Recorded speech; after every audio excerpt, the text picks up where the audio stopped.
Već 4 meseca postoji Srpski svet Dragoslav Bokana, gde pokušavamo da saberemo sve te razbijene parčiće nekada celovitih znanja na neki novi način i stalno iznova pravimo neke promene, tako da evo sada mi po poslednji put imamo rubriku Na putu pobede,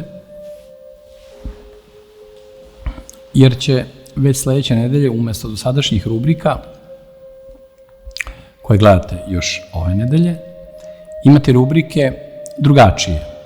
Prva će biti vezana za rusko-ukrajinski rat, druga za političku situaciju u savremenoj Srbiji, treća će biti vezana za svetosrpski put naše duhovnosti, nešto recimo u atmosferi, aromi Svetog vladike Nikolaja.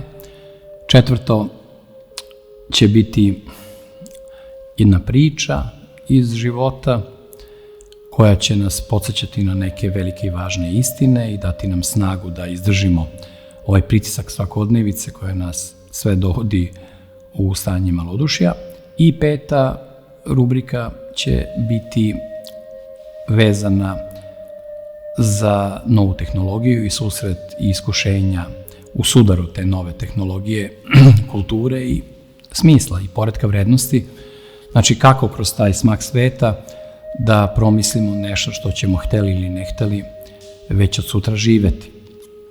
Umesto ranijih rubrika jedna važna vest, narod se pita, Na putu pobede, Srpski vijenac i preporučujem vam, ćemo imati ovih novih 5 rubrika koje će serijski da idu sad od ponedeljka do petka, a nastavit ćemo sa našim specijalom subotom uveče, ali imamo i tu neke planove, ali oni nisu vezani sad za, avgust, nego su vezani za početak septembra. O tome ćemo naknadno.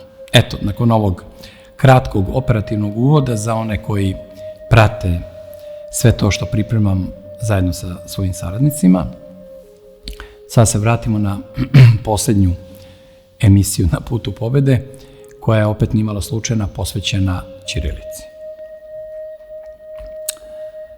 1717. godine, neobične godine, kada je u Engleskoj formirana prva masonska loža i kada je Zapad počeo da promišlja drugačiju vrstu zajednice, ne kroz veru, već kroz neke ezoterijske oblike, tada je Petar Veliki došao u posetu Francuskoj, poželao da ga odvedu u čuvenu katedralu u Remsu, gde su se zaklinjali i krunisali nekada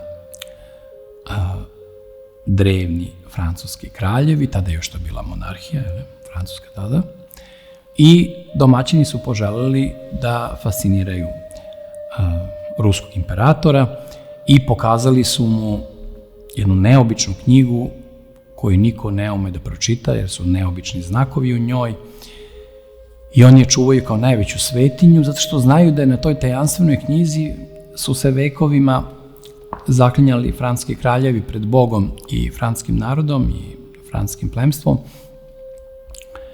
i stavili je u ruke visokom vladaru iz Rusije, radoznalom, večito radoznalom, i on je uzeo u ruke tu neobičnu knjigu, ispisanu tajanstvenim znacima, i on je odjednom, na iznenađenje svojih domaćina, počeo da tečno čita tekst ove tajanstvene knjige. Zato što je taj tekst bio napisan na ćirilici. To je u stvari evanđelje iz sredine 10. veka, to je svadbeni dar Ane, ćerke kijevskog ruskog kneza Jaroslava Mudrog, prilikom njene udaje za Anrija I. Ona je sa sobom ponela evanđelje iz svoje otadžbine i to evanđelje je ostalo kao neka vrsta prave proto-biblije nad kojom se, nad tim svetim pismom, zaklinju francuski kraljevi. To tajanstveno pismo koje Petar Veliki čita tečno, zbunjen da je naišao na takvu knjigu na takvom mestu, to je u stvari priča o jednoj duhovnoj avanturi. Vratili smo se iz 1717. a i našeg vremena u kome razgovaramo, vratili smo se na časak na 10. vek, na Anino vreme, i Arija I. Ali naša priča u stvari počinje još jedan vek pre toga. 9. vek je ključan za sve ono što se ovde najvažnije događa, za čitavu tu duhovnu avanturu i promisao rođenja ćirilice, tako da mi u stvari trebamo da ispričamo njeno žitije, jer je ovo pismo nastalo kao dar sa neba. Kao i kod Svetog Save, uvek se na početku pojavljuju ljudi koji nisu Srbi, a počinju sve vezano i važno za srpsku istoriju. U slučaju Svetog Save, to je Sveti Sava Osvećeni, koji je vekovima pred njegovog rođenja predvideo dolazak jednog stranog sina vladarskog, koji će se zvati isto kao i on, Sava, i koji kada dođe, pred njim će pasti, pokloniti se njegov pastirski štap i njemu trebaju da daju ikonu Bogorodice Trojeručice, da on ponese sa sobom u svoju zemlju. Tako da je rođenje Svetog Save nagoveštano vekovima pre nego što se dogodilo, a tako isto je i ćirilica koja će toliko bitno držati povezano sve što je deo našeg identiteta, nacionalnog i otadžbinskog.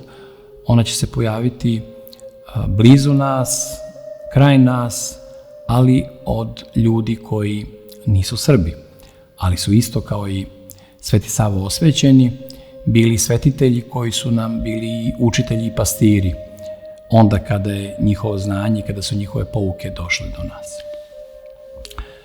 Kada je reč o posebnom pismu, reč je o daru Pedesetnice, koja se postepeno razgorevala u crkvi, kao ovaploćenje svakog ognjenog jezika Pedesetnice u pismu.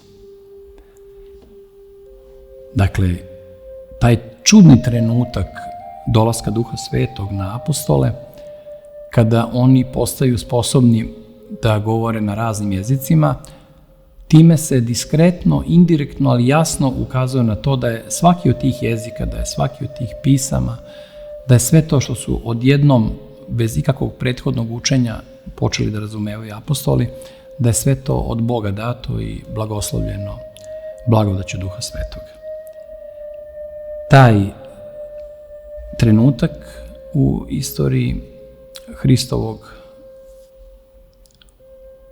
boravka na zemlji, njegove objave, njegovog otkrivenja, u stvari je bio i povod i znak da je potrebno da se Sveto pismo prevede u svaki narod.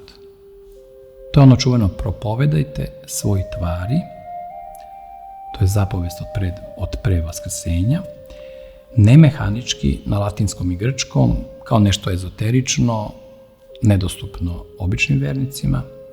Znači, trebaju da se oblikuje i oblagodati jezik kao i srce naroda i to su te uzbudljive scene i epizode promisli koje su vezane za istoriju tog uvođenja Svetog pisma u jezik i duh svakog pojedinačnog naroda i uzrastanje naroda oko Svetog pisma na njegovom jeziku i njemu poznatom pismu. Pre svega trebamo da znamo da očevi i glagoljice i ćirilice, to su Sveti Kirilo i Metodije, su savršeno znali grčki i srpski tog vremena i nalazili zlatni presek obe te leksike na idealan način, poput 3 mudraca iz one predbožićne priče, i oni su doneli pred nas smirnu tamjan i zlato kroz ćirilicu. Zlato je duhovno bogatstvo, zlatna svetlost duha, tamjan je svetost, uzvišenost, lestvica i vertikala, a smirna je onaj gusti i veličanstveni miomiris tog milozvučnog i lepog jezika. Ukratko o njima, da se podsjetimo. Konstantin, u monaštvu Ćirilo, odrastao je na dvoru vizantijskom zajedno sa budućim carom Mihajlom III, izuzetno obrazovan, upravnik biblioteke hrama Svete Sofije u Carigradu. Konstantin je znači bio mlađi brat, a njegov stariji brat Metodije je bio visoki vizantijski oficir i kasnije državni službenik. Oni su grčka braća iz Soluna, zamonašeni na Olimpu. Njihova misija po nalogu vizantijskog cara i Ćirilovog vršnjaka i školskog druga, tog istog Mihajla III, ide kroz Bugarsku, preko moravske kneza Rastislava i Panonije.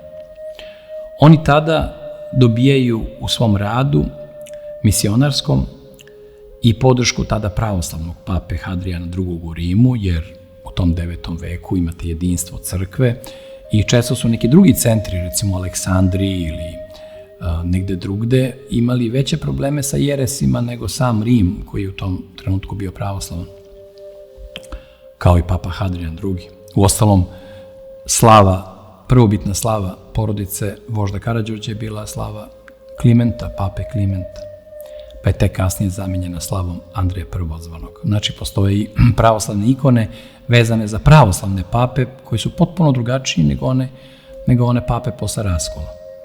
Tako da je to potpuno jedna druga priča i ne smemo da budemo preterano osetljivi tamo gde istina ne odgovara toj našoj osetljivosti.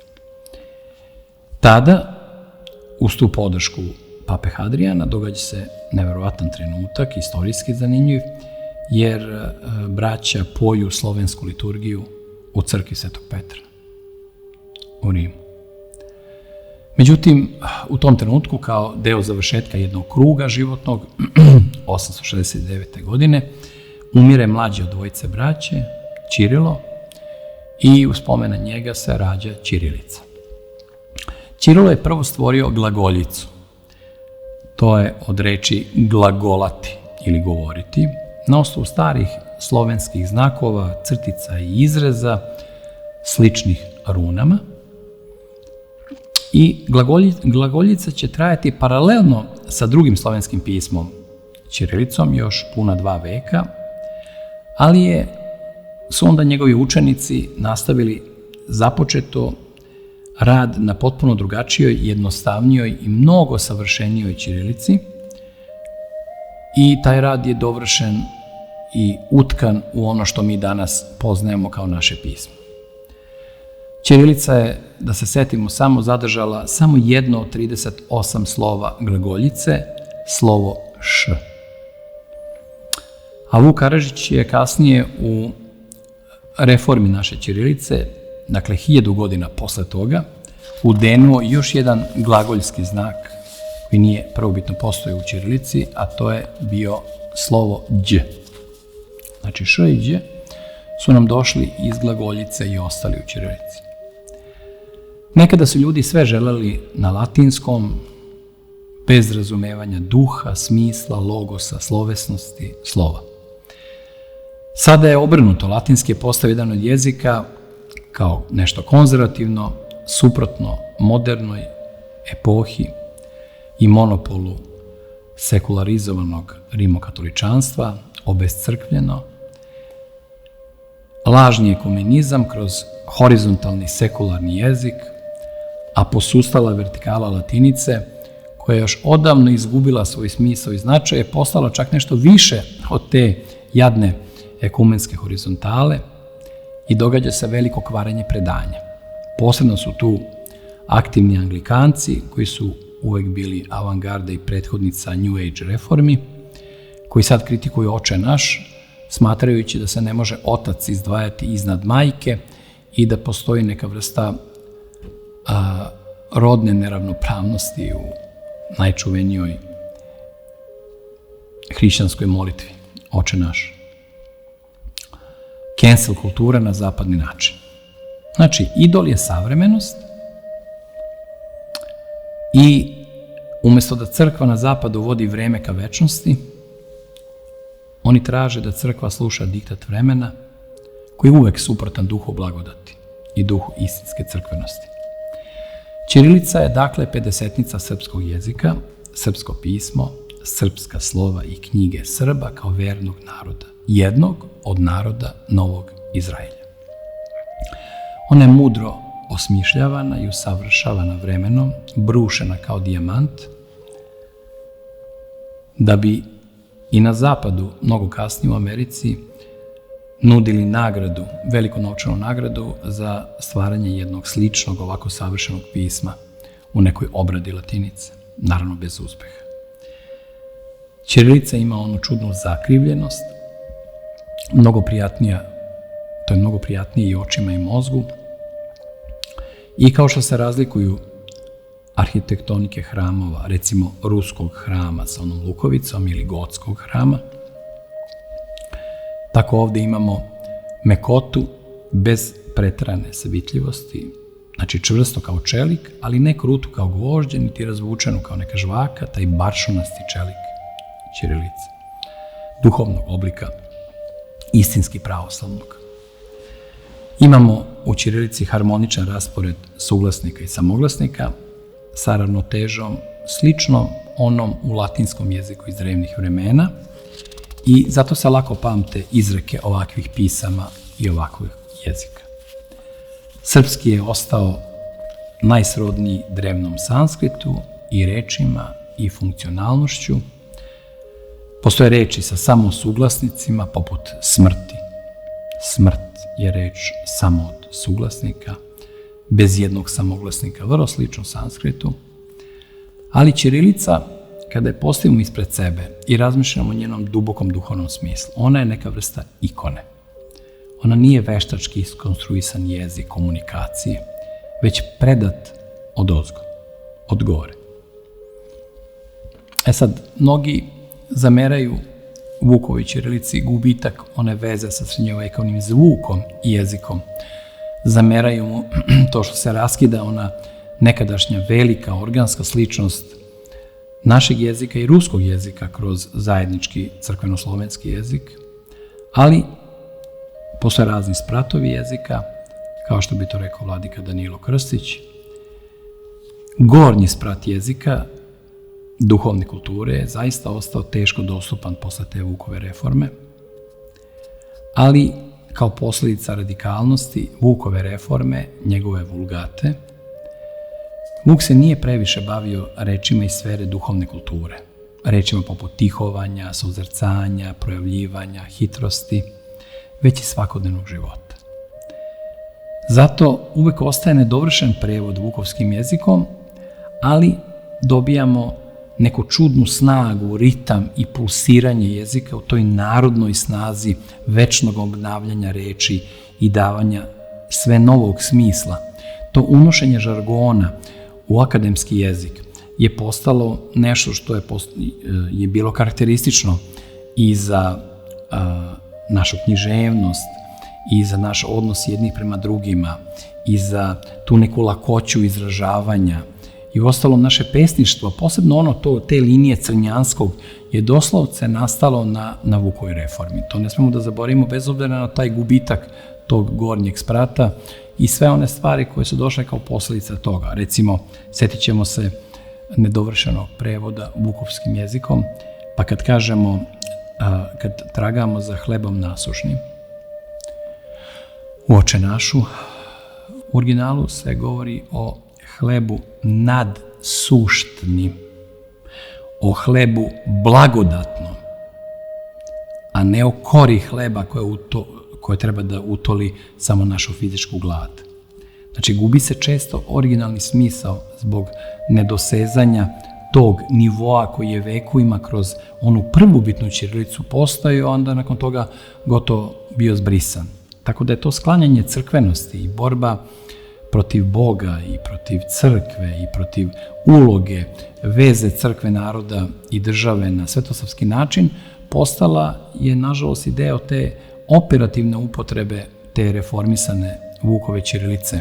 Iako ona u sobom nosi i neke druge osobine, posebno danas, nakon toliko vremena u stvari, sad već i vekovi su u pitanju, gde smo uspeli da u korištenju ćirilice, da u tome kako su je takvu kakve jeste koristili vladika Nikola i Ava Justin i vladika Danilo Krstić, oni su uspeli da je nekako postave, da je nekako usmere, da je centriraju, da nadoknade njene prvobitne mane i da možemo da se služimo njom bez onih problema koje su imale prve generacije ljudi nakon te velike od države određene reforme, koja je sasekla prethodnu tradiciju. Tako je, desilo se pojednostavljivanje narodne kulture bez dovoljno intelektualne i duhovne kulture, ali sa traženjem srednjeg puta. I uvijek je dobro za našu tradiciju da vidimo šta su dobre strane onoga što se dogodilo, a ne samo da gledamo na mane i nedostatke onoga što smo eventualno ili zaista izgubili. Tako da Danilo Krstić je podizao spratove našeg jezika u svojoj čuvenoj podeli na svakodnevni, intelektualni i duhovni jezički sprat. Na svakodnevnom nivou i intelektualnom uspela je Vukova reformisana ćirilica da nam donese mnogo šta i da i u čitanju i u razumevanju preskočimo sve one mane koje su prethodno postojale, ali u tom trećem, najvišem duhovnom jezičkom spratu mi do dana današnjeg imamo probleme, sem kroz najboljih predstavnika duhovne kulture i njihovog talenta, da nađu načine kako da pomire sve to nekadašnje drevno što želimo da izrazimo i da razumemo sa onim što nam je dostupno ispred nas, a što više pripada ovim nižim spratovima, tako da samo najtalentovaniji, najkreativniji mogu da nas podignu sve zajedno sa našom ćirilicom i na taj treći sprat. Tako da je kod Vuka u početku beše reč, to je iz nemačkog obrasca, kod mnogih naroda je logos, a kod vladike Danila je u početku beše smisao.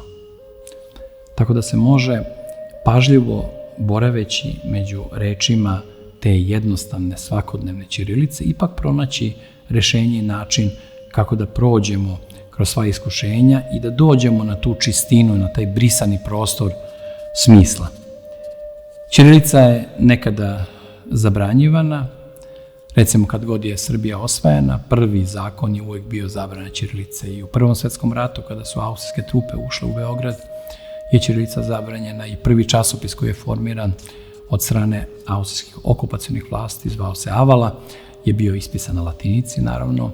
Nezavisna država Hrvatska je odmah prvim zakonima zabranila korištenje ćirilice. Današnja Hrvatska država, neotuđmanovska, ona razbija table na ćirilici, ima odnos prema ćirilici kada je vide kao ikonama u pravoslavnim crkvama, kao neke jezičke ikone i oni zaista udaraju po tome kao što udaraju po ikonostasima, kao što pale crkve, kao što ubijaju žive ljude, žive ikone Božije, tako isto rade i sa ćirilicom. To je ta duboka veza. A sada je, naročito u ovom novom procesu zabrana Rusije, ruskog i svega vezanog za taj veliki narod i za njegovu kulturu i duhovnost, sada je planetarno odbačena u zapadnoj kulturi.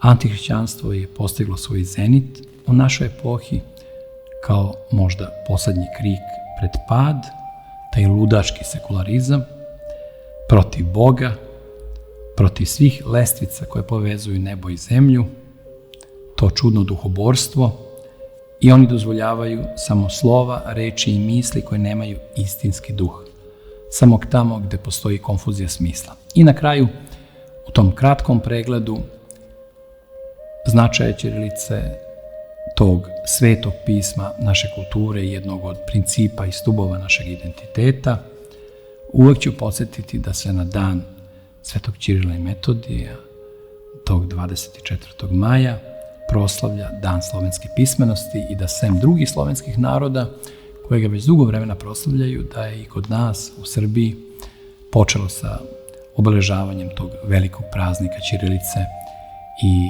našeg vaskrsenja kroz ćirilicu u ono što smo nekada davno bili pre pada po tursko, a zatim i sva druga ropstva. Tako da ako ništa drugo, tog 24. maja možemo da se pomolimo za Konstantina Ćirila, za Metodija, za njihove učenike i za naše mučenike koji su proživeli sve ono što i ćirilica. Ćirilica je pratila stradanje našeg naroda, kao i naše ikone, kao i naše mošti i kao te žive ikone naših ljudi, tih civila, posebno dečice, koje su bile žrtve borbe zloga protiv vaskrsloga.